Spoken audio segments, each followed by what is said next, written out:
Hello, this is Sue with Irreversibly Moi, and I am delighted to introduce you to Julie Fei-Fan Balzer. I know that most of you are familiar with Julie and her work, and I know that you're going to love getting to know her a bit better, and I certainly am, that's for sure. So with open arms, we welcome you, Julie, to Irreversibly Moi. Thanks so much. I'm excited to be here. Wonderful. Well, why don't we just jump right in and get started. Tell us a little bit about you. So, my name is probably the number one thing that people ask me about. A lot of people wonder if Fei-Fan is my maiden name, I'm divorced, or if it's something else. It's actually my middle name. Balzer is, in fact, my maiden name. I never changed it. But Fei-Fan is Chinese, and it means unique. And I've always thought that my mother picked something pretty smart for me. My brother's middle name is Yasheng, which means great warrior, and I have often teased him that that's a less apt middle name. But I live in New York City. I've lived here for the last 15 years. And I always tell people I'm very bad at accents because I was born in England, and I don't think you hear that. And I grew up outside of Boston, and I don't think you hear that. And I've lived in New York for 15 years, and I don't think you hear that. So I'm not good at picking up an accent. No, that's good though. That's good. I lived on the East Coast most of my life and then moved out here about 5 years ago. And although I don't think I have the accent, I do find myself using the vernacular. I've said y'all way too many times to Well, admit y'all, honestly. it's really seductive. Like I have to say, the few times that I've been down south, within like 4 hours of getting there, I want to say y'all because it's one of those words that's just so useful. It is. It is. It's too formal to say you all or It's to true. And also, I think slang is easier to pick up anyway. Like in New York, we have this thing where we say, if you're going to, as they would say in England, queue up, and in the rest of America, they would say wait in line. Here in New York, we say we're going to wait online. right. And so if you hear somebody say, go get on that line or wait on that line, you know they're from New York. Right. I say the same thing, I guess, being from New Jersey New all my life. Jersey. Yeah. Yeah, that's it. So, okay, great. Well, how long have you been an artist and how did you get started in art? Well, that's always a funny question, right? Because I think most people have been artists their whole lives in the sense that as children, right, we draw, we paint, and all that kind of stuff. And one of my favorite stories, I think it's a famous quote or something, is there was this guy who taught art, and he said to his 4-year-old when she was trying to understand what he did, he said, well, I teach people how to draw. And she looked at him very confused, and she said, they forget? And the truth is that we do forget. And, I spent most of my life thinking that I wasn't a good artist because I couldn't draw realistically. And there were people I knew who could look at a horse and draw a horse, and I could draw something that was like a brown cow-ish shape, maybe. And so I think drawing, which is how we often define being an artist, unfortunately, is a skill, though. And if I think about it, I went to school from the time if you count preschool, I guess from the time I was 2 or 3, until I was 21 or 22. And every single one of those days were days that I learned how to write and how to read. And so I can write and I can read. But if I had done that, for 20 years, I had drawn every day in class, I'm pretty sure I'd be a really good drawer. It's a skill. Sure. So in terms of like when I actually started to define myself as an artist, and certainly when I started to make a living as an artist, I've only really made a living as an artist for the last 3 years, which is awesome and lucky and so fantastic. But I started really getting into it as a thing that I wanted to do. Maybe, I guess I've been blogging since like late 2006, so probably sometime around then. And it really all started for me with a mixture of like beading and scrapbooking and quilting and, the way that those gateway drugs that everybody uses to get in to the art making world. Well, that's very cool. Yeah, I think I love to well, play with paint and things when I was a child, but I also did not develop that skill of drawing. And my gateway drug was rubber stamping, which led me to scrapbooking, which led me to mixed media and art journaling, and the list goes on. So I think one just sort of feeds into the other, And there are a lot of overlaps, at least with the tools and the mediums that you use. Yes. So. Yes. Certainly. I mean, I know that everything that I still have in my stash from scrapbooking or from quilting or from other stuff has migrated its way through. And even if you look at the things that are being sold in the industry and the trends and stuff, it all comes from somewhere else. There are very few sort of new inventions. Like on my blog today, I've been doing this video series about tools for art and like art supplies, and sort of it's called Exploring Art Supplies, and it's just like come with me as I try out something for the first time. And so today I have a tool which both on my YouTube page and on my blog people said, oh, that reminds me of a face buffer I have. And it's funny, right, to think, but it probably was something that somebody had like a face buffer and was like, wait, I bet I could use this for crafting, or art making, let me figure out how to sort of make that happen. And they did. So, I mean, I just think there are very few truly new things out there.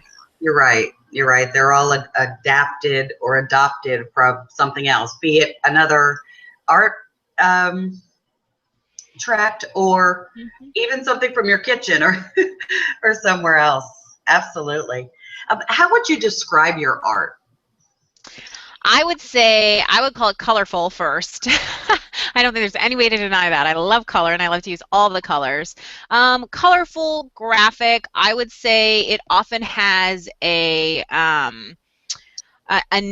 sort of naive look to it, and I mean that in the real art school sense of what naive painting means, which tends to go towards things that are either folk arty or something like that, outsider art kind of stuff. One of my pet peeves, if I may, is I hate it when people say, oh, you do all that like messy art. Because I always think that messy conveys, I mean, I don't mind. I have a messy studio, I have a messy house, I probably have a messy mind, frankly. But the thing is, I always feel like when they say messy, what they mean is like without thought and disorganized. And my feeling is always that actually it takes an enormous amount of design skill to create something that looks chaotic and yet pulls together and is cohesive. And you know, when I look at one of the things that I've been working on for a couple years now is I want to get better at abstract painting. I really, really stink at it. And I want to get better, and I keep pushing myself and trying to learn how to do better and looking at art that I look and trying to define what it is. And I know that for myself, I use a focal image like a face, my very favorite thing on earth, as a crutch, because that'll pull a page together or a canvas or anything like that. Like it's the easiest trick on the book. To actually pull together something that is made up of lines and shapes and colors and have it work cohesively without that like recognizable focal image is an amazing skill.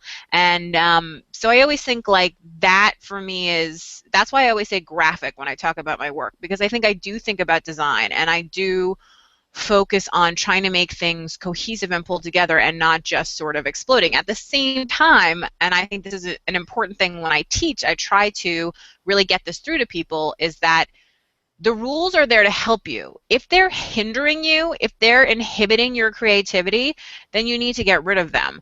But I think the best thing that I try to do is I try to create without thinking, and then I try to step back and think about and verbalize why I do or don't like what's happening. Because if you can verbalize it, you can fix it. If you're just like, I don't like that, there's literally no way to fix it. You have to be able to say, you know, I don't like it because there's too much weight on the left, or there's no focus for the eye, or it seems too busy, or whatever it is, because those are things that you can fix. So, you know, there's a very long-winded way of talking about my style, but, you know, I mean, yeah, so colorful, graphic, naive, something like that.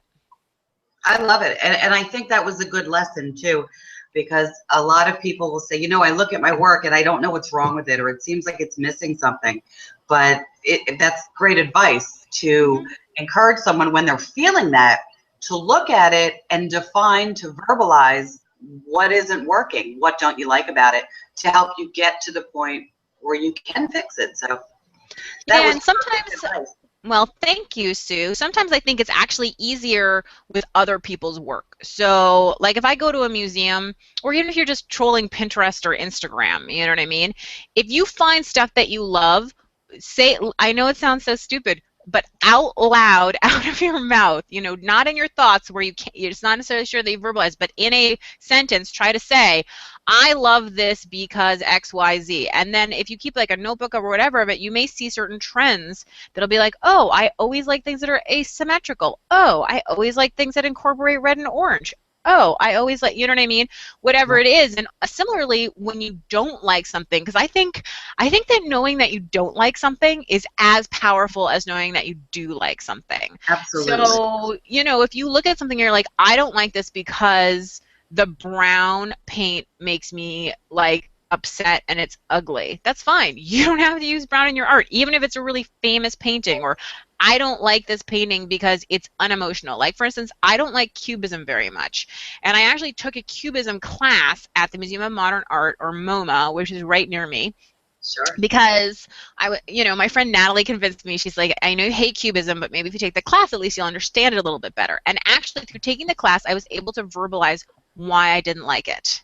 Because what I learned was that Cubism was really an intellectual practice. They were not trying to tell stories or anything. They were trying to figure out some intellectual issues about viewing an object literally from all perspectives. So normally you draw a painting from a single perspective, and they were trying to draw it from 365 perspectives at the same time. And so for me, because I know what I like, and this isn't a good or a bad thing, everybody likes different stuff. I like art that tells a story. I like art that makes me feel something when I look at it. So understanding that they were literally not trying to make you feel anything, and they weren't trying to tell a story, they were just doing an intellectual thing, I was like, oh, that makes so much sense now why I wasn't attracted to it, you know, because I can appreciate the skill, I can appreciate the intellect, but I just don't like it, you know, it doesn't sing to me. Right. And that is a really good point, because knowing what you don't like is almost half the battle. Because identifying that could lend itself to answers as to, well, why isn't my work working for me? Well, when you look at it in an objective way like that and verbalize it, it may be that you're using tools or techniques or design that really doesn't resonate with you. So yeah, wonderful. exactly. Wonderful. What advice would you give to someone who's just starting out playing with art, we'll say? I would say have fun. And the other thing that I think is really important is, this is going to be weird, but copy. Mm-hmm. You know, it's okay. Like, as long as you're not selling it or trying to pass it off as your own, copying is the greatest way to learn stuff. If you see something you love, try to copy it. Try to figure out what that is. Do you know what I mean? And then obviously give people credit and all that kind of stuff. Yes, but you learn a lot from copying, and I think you find your personal style because you say, you know, oh, I'm going to take a little bit from this I liked and a little bit from that, and I'm going to mix it together. But I think the having fun thing, just to go back to it, is I think this should be low stress. Even if it's your job, or especially if it's a hobby, this should be low stress. There is no right or wrong, and the trick is not to do it like everybody else is doing it. The trick is to do what naturally comes out of you. I'm a big believer in personal voice and in the importance of really bringing yourself to the table when you make art. And the only thing that's unique about me, I mean, there's nothing really unique about me except for the way who I am, except for me. Do you know what I mean? Like, there's no, like, I can't name something that's unique about me, but I can tell you that I hold a paintbrush the way that I hold a paintbrush, and I write with my hands the way that I write with my hands, and my fingerprints are my fingerprints. And so when I can put my hand into things, when I can, you know, embrace the way that I draw wonky lines. I'm not a straight line drawer, and I draw, for whatever reason, the faces I always draw, even if I'm looking at a photo of a, you know, blonde hair, blue-eyed Nordic lady, I draw ethnic faces. They just come out of me. And like, I think that's an important thing to embrace. So I would say have fun, embrace whatever it is that's you, that's coming out of you. You know, copy, which is another way of saying learn skills, because, you know, so often I think we stop doing something if we're not good at it right away. And I think it would be crazy if you thought you could be as good as someone who's been doing it for 5, 10, 15 years when you just started. You know, it's that old Pinterest quote that keeps going around about don't compare your beginning to someone else's middle or end. Absolutely. Absolutely. That's great. You personally, what inspires you to create? Deadlines? No. Well, that's You true. know, it is true. It is true. Deadline does get me going like nothing else. But I will say, like, why do I create like on vacation or when just for myself? And I think the answer is curiosity. I think I'm often curious about what a new supply will do or what a tool will do, or I have a cockamamie idea in my head and I want to see. So, okay, so here's a good example. So I saw the Groove tool recently. I love Project Life, and I'm because I come from a scrapbooking background, I'm a memory keeper and I love it. So I love Project Life. It really works for me. And so I was looking at the Groove tool, which is this thing that basically heat seals little page protectors and stuff like that. And immediately I said, gosh, that looks a lot like the Walnut Hollow, um, you know, like wood burning tool, which I have. I wonder if I can make it work. So I went into my craft room and I took a page protector and I tried out with the Walnut Hollow tool. And some of it worked and some of it didn't because the heat setting's a little high. But, you know, why was I motivated to go into my studio right at that moment? Because I was curious, because I wasn't sure what would happen, you know, or I think sometimes I have to force myself to be motivated. That's part of the reason I run this thing for the last few years called Art Journal Every Day, which is just a Friday post on my blog.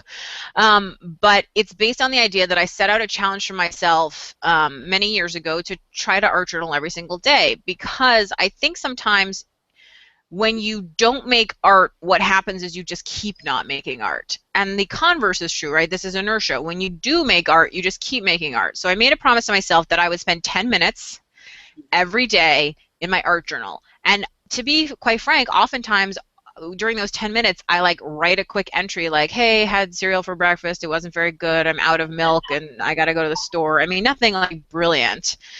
And, you know, and sometimes I'm drawing or sketching, but it became something that once I had done that, I was in the mood or the place to do it. And so often what would happen is I would start making more art, or I would end up spending more than 10 minutes, or I would, you know, feel excited about something that I randomly discovered, because when you're stuck and staring at a page and you have 10 minutes, you just got to go. You can't think about it. You don't have the luxury of it. So I think sometimes what motivates me is just motivates me to make more. Absolutely. Wonderful.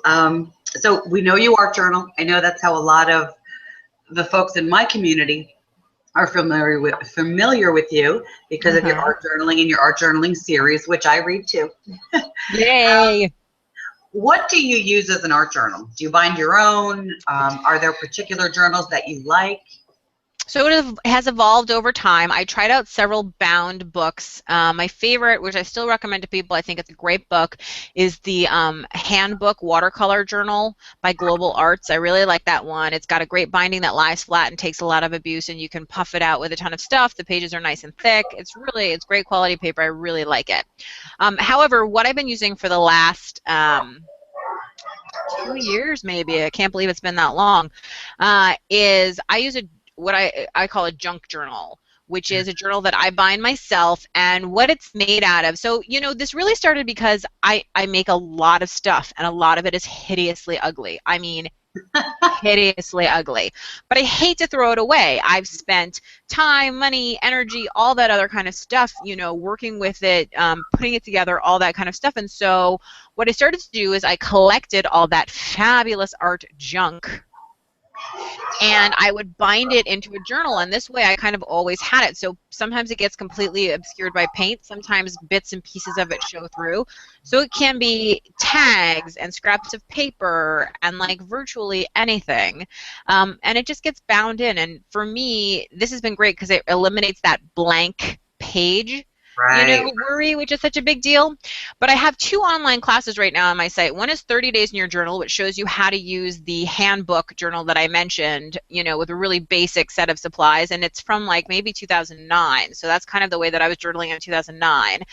And then last year, I taught a class 30 days in your junk journal, and it has a companion class called Make Your Own Junk Journal, and that was really about how I'm journaling now. And I think it's important that both classes are for sale because, again, if I want to take people who are at the beginning and launch them into how I work now, that might not work for them because I've had all the years in between. Or maybe it will, and they're in the same place that I am now. I don't know. But it's just interesting because, again, it reminds you that not only is there no right way to art journal, but there's not even for you a way that's going to be forever. I think evolving as an artist is really exciting and important and all that good stuff. Right. I was just thinking about something along those lines yesterday. I did an art journal page yesterday, and it was kind of rattling in my head. I had to get it out. And I looked back at some of my older art journal pages that I thought when I completed them were so good. I was all about them. And I look back and I say, I don't even work that way anymore. But Yeah. for that point in my artistic journey, that was right for me. But now I'm in a different place. So, I have different tools and different mediums that are more exciting to me. So I get that.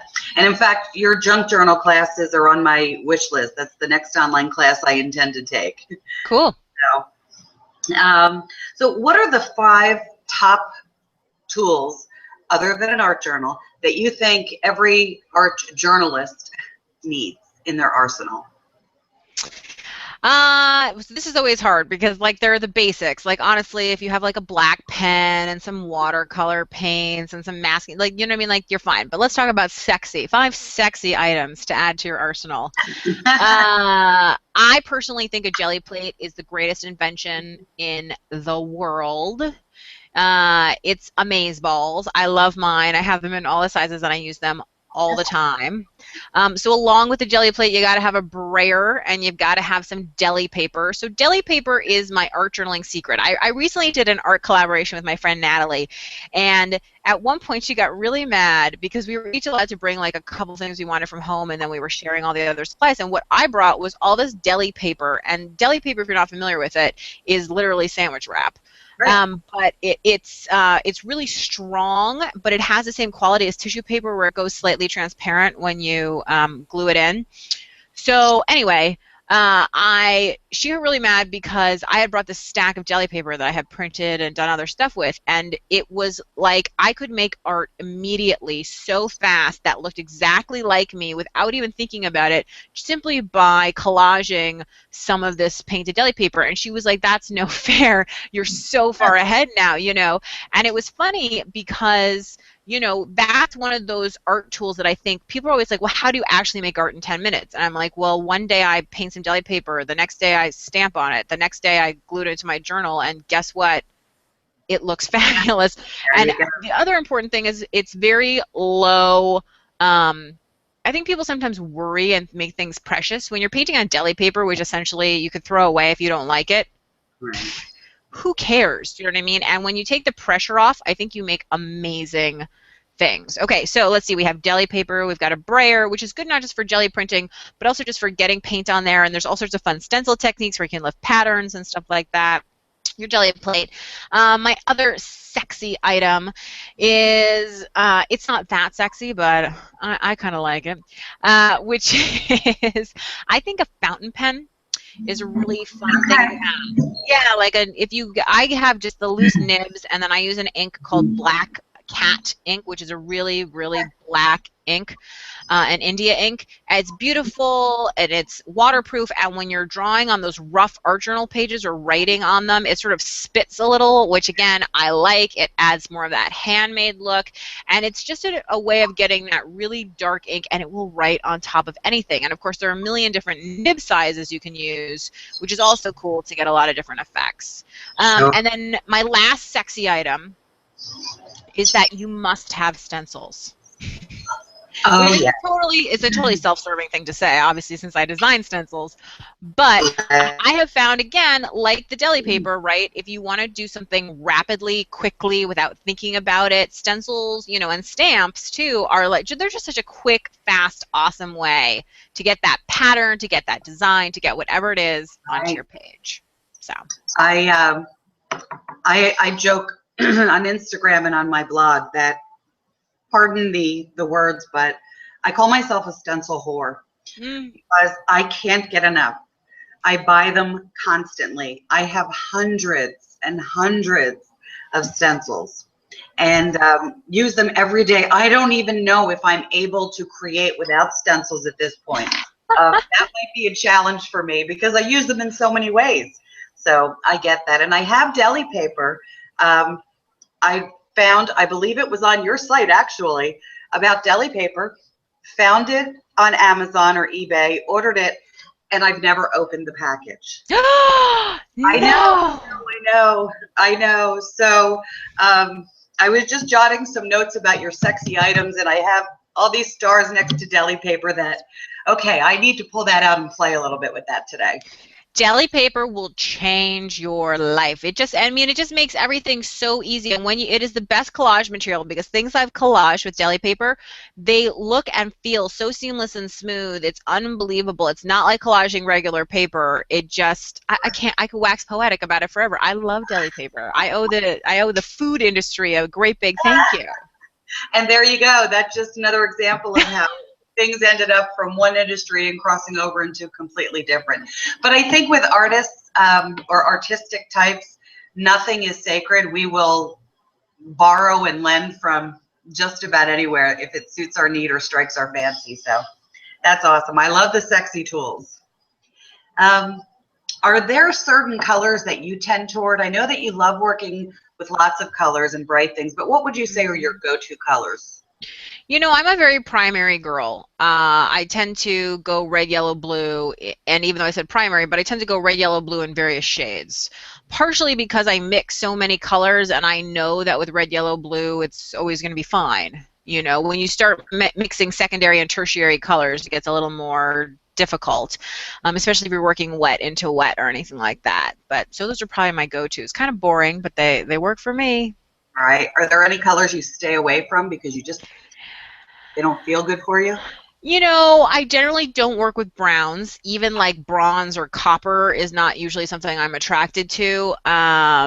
Purple is not a color that I naturally use a lot of. And interestingly enough, when you start looking for purple paint, there aren't that many options. So I may not be the only one.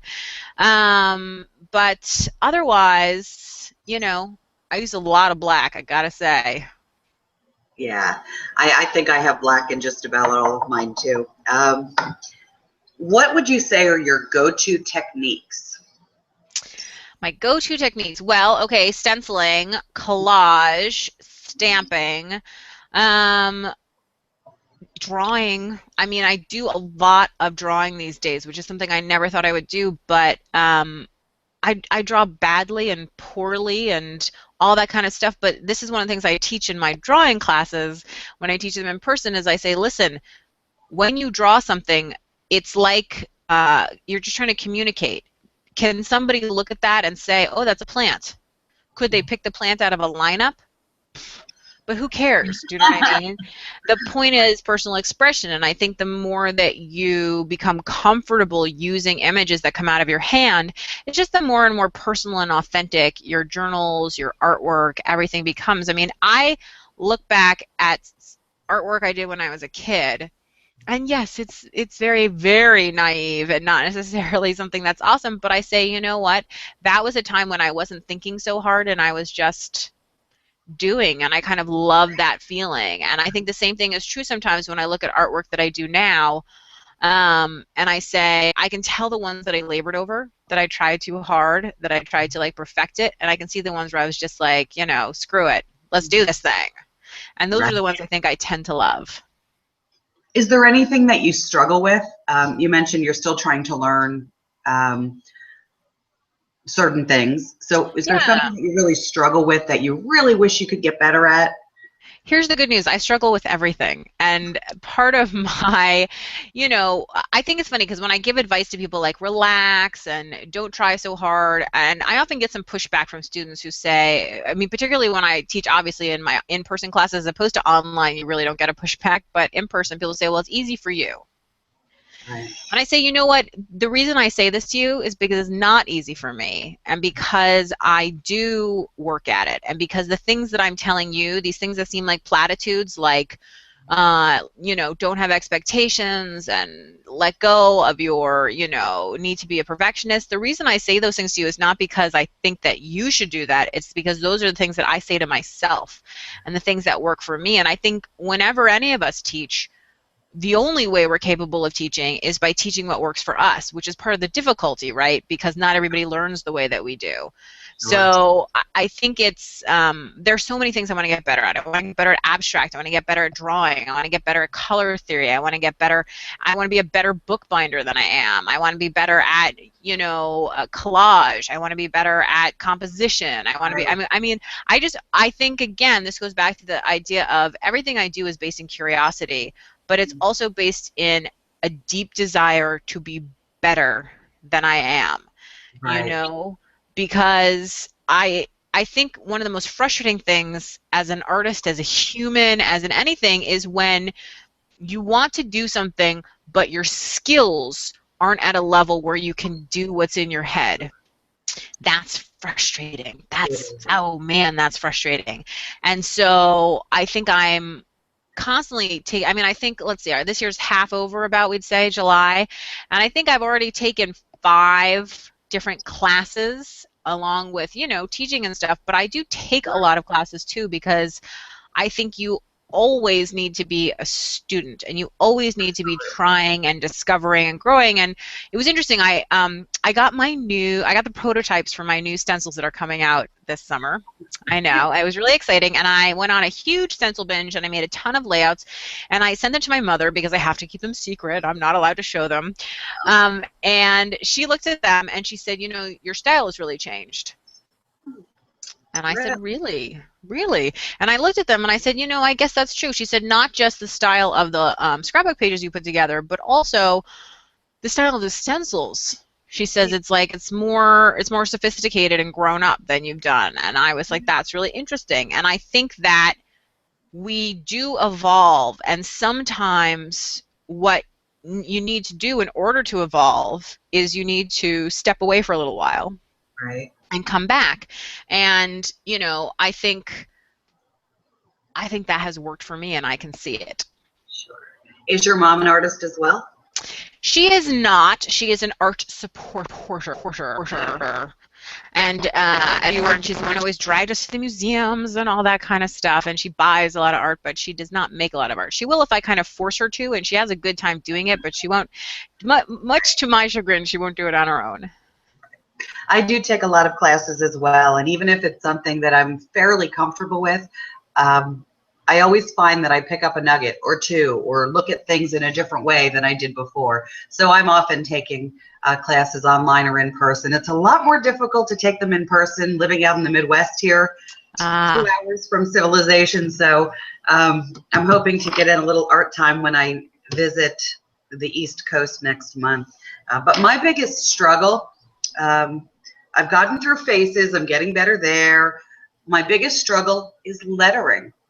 And it doesn't matter how many books I look at, how many classes I've taken. I finish a journal page and I go to add a quote or lettering to it, and I screw it up because the lettering stinks. So I don't know. I'm going to continue to have to work on that one. And well, you know, Sue, without even seeing your lettering, I will say 2 things to you of unsolicited advice. The first is try to verbalize exactly why you don't like the lettering, what it is about it, and 2, see if you can see if some of those things you don't like are just things that are natural to your hand, and if you can change your mind about how you feel about that, that might help too. Okay, I will definitely do that. I'll pull out yesterday's journal so that I can verbalize that. But I'm definitely going to take your advice on that. I think that was a fabulous gem in today's conversation. There's a lot of artists that I'm sure that you've collaborated with and whose work you've seen and admired. Who are a few contemporary artists whose work you truly admire? Contemporary art, I'm not gonna lie, is a little bit tough for me because I think a lot of it in terms of now, meaning now, not necessarily that style. Okay. There's a woman who does some paintings who I've never met, but I've seen her work in some exhibits and online, and I love it. Her name is Squeak Carnwath, and it's a great name. Yeah. But I think I came across her paintings for the first time at a big art show in New York, and I just stood and stared and was arrested by them. Mm. They have that again, that naive look, and I think in person the scale is really impressive. They're colorful, they're weird, they're sort of fantastic. So she's someone who, unfortunately, she doesn't have an Instagram and she doesn't have a this, and she's like, but like occasionally I'll swing by her website or something to see what's going on. Jane Davies, who actually was the most recent guest on the podcast that my mom and I host. She's a mixed media collage artist, and I think her work is fantastic. It's really, she does exactly that thing that I was saying earlier, which is she takes all these disparate elements and makes them cohesive in beautiful ways. So she's wonderful. She's also a nice person and a great teacher and all that kind of stuff too, which is great. Who else do I really admire and like? As far as like bloggers are concerned, I think that Alyssa Burke does a great job with her blog. I think her photography on her blog is always beautiful. She also, I think, is incredibly clever. I swear to you, she has done flowers in every way humanly possible. Wood burn painted on a pumpkin, on a wall, tiny, huge, in a ring, on a bracelet. It's mind-boggling how much she can do with very little. So I really admire her blog and her whole career and stuff. I'm a fan of her work as well. Anyone else? No one springs to mind. There are a lot of people that I like, but like in terms of who I'm like excited to see stuff from, it's a pretty small list. So I know that you have stencils on the market. What else do you have on the market? Or I know you can't tell us about the stencils that are coming out, but just describe to everybody. So there'll be new stencils coming out this summer. I also have a line of rubber stamps with Impression Obsession, and they're all based on my hand-carved designs. And the exciting thing for this summer release is that people have been asking, I design these really intricate stamps that when you rotate them, make larger designs, and people have been asking for those, so I have a bunch of those that are going to be for sale this summer, which is exciting. So you don't have to learn how to carve your own stamps, you can just use mine. Okay. Of course, if you want to learn how to carve your own stamps, you can read my book, Carve, Stamp, Play, which is the best book ever written on stamp carving, clearly. I'm sure it is. Otherwise, I'm the spokesperson for the Brother Scan and Cut, and so I do a lot of stuff with showing how to use a scan and cut for your mixed media projects and for other stuff like that. And I will say, I had some prototypes for the stencils that didn't make it to me in time, and they were very intricate, but I had the electronic files, and guess what? I was actually surprised, but the Scan and Cut did a great job, cut them out of plastic, and they were fantastic, so I was able to make my samples with them, which was amazing and great. So, and of course, I have online classes and in-person classes and blah, blah, blah, blah, all that other stuff. I've got lots of DVDs with Cloth, Paper, Scissors magazine, so you can check all of that out. Okay. What's next for you? Well, let's see. What's next for me? I've got some trips coming up to various places in the country. I am, for the very first time, teaching a class in my apartment, which I'm a little bit nervous about. Especially since I live in New York, so it's not that big around here. But I'm teaching a stamp carving class, and actually I wasn't sure how it would fill, and I got such a good response that I was just going to teach a Saturday class, but it got so many people that I'm actually going to teach a Saturday and a Sunday class. I'm a little nervous about having strangers come to my apartment, but everybody's always so nice, and crafty people are always so friendly, so I thought it would be fine. Oh, that's awesome. That's awesome. I'll have to make sure I continue to check on your site to see if you're teaching anything on the East Coast when I'm visiting out there. So Definitely. And I always tell people, because I blog 5 to 6 days a week, which can get overwhelming in your I inbox. know. I understand that. So I have a newsletter that just comes out once a month. So if you want the short version of like where I'm teaching and stuff, that's always a good thing to subscribe to. Awesome, awesome. I know I blog 5 times a week too, so I do. I feel your pain there. Mm-hmm. Now, we'll be sure to include all of your links so everyone can find you and find your products, find your blog, be able to sign up for your newsletter. So we'll include that below this video for everyone who is checking in and joining us today. So before we close, I just want to get to some fun tidbits to get to know you on a different level. So are you ready? I'm ready. Okay. Your favorite snack food? Cheetos. Oh, good choice. Favorite musical artist? Oh man. This is terrible to admit. I really like Eminem. I'm an Eminem fan myself. I feel That's like I should say something like Beyonce or I don't know, but there nope. you go. That's fabulous. Favorite non-art related book or a book that you're reading right now?